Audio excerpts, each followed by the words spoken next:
السلام علیکم ورحمۃ اللہ وبرکاتہ۔ بسم اللہ، الحمد للہ، والصلاة والسلام علی رسول اللہ وعلی آلہ وصحبہ ومن والاه۔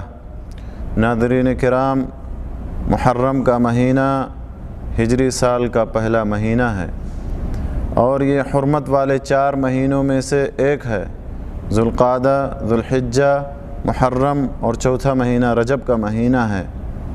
ان مہینوں کی حرمت کا معنی یہ ہے کہ ان میں ظلم و زیادتی کرنا، گناہ اور معصیت کا ارتکاب کرنا، فتنہ اور فساد برپا کرنا بنسبت دوسرے مہینوں کے زیادہ خطرناک ہے۔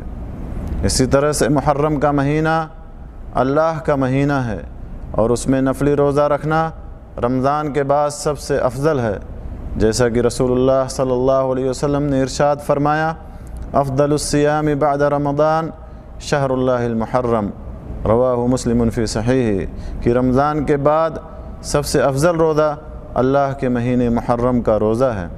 اسی طرح سے ماہ محرم میں ایک ایسا عظیم دن ہے کہ جس دن اللہ تعالیٰ نے موسیٰ علیہ السلام کو فرعون اور اس کے لشکر سے نجات دلائی، اور اس دن روزہ رکھنے سے گزشتہ سال کے گناہ معاف ہو جاتے ہیں، جیسا کہ ابو قتادہ رضی اللہ تعالیٰ عنہ سے مروی ہے کہ رسول اللہ صلی اللہ علیہ وسلم نے ارشاد فرمایا، وصیام عاشوراء انی احتسب علی اللہ ان یکفر السنۃ التی قبلہ، رواہ مسلم فی صحیح، کہ عاشوراء کے دن روزہ رکھنے سے گزشتہ ایک سال کے گناہ معاف ہو جاتے ہیں۔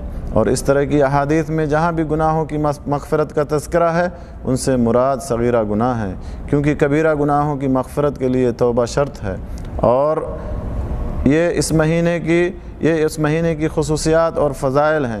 اس کے علاوہ الگ سے اس مہینے کی کوئی اور خصوصیت اور فضیلت نہیں ہے، لہذا اس مہینے میں ماتم منانا، سیاہ کپڑے پہننا، کالے جھنڈے لٹکانا، مرثیہ خوانی کرنا، مجسمہ بنانا، بدن کو زخمی کرنا، لہو لہان کرنا، یہ سب بدعات اور خرافات میں سے ہیں۔ اللہ تعالی ہمیں بدعات و خرافات سے محفوظ رکھے اور اس مہینے کی حرمت کا پاس و لحاظ رکھتے ہوئے ہمیں اس میں روزہ رکھنے اور گناہوں سے بچنے کی توفیق بخشے۔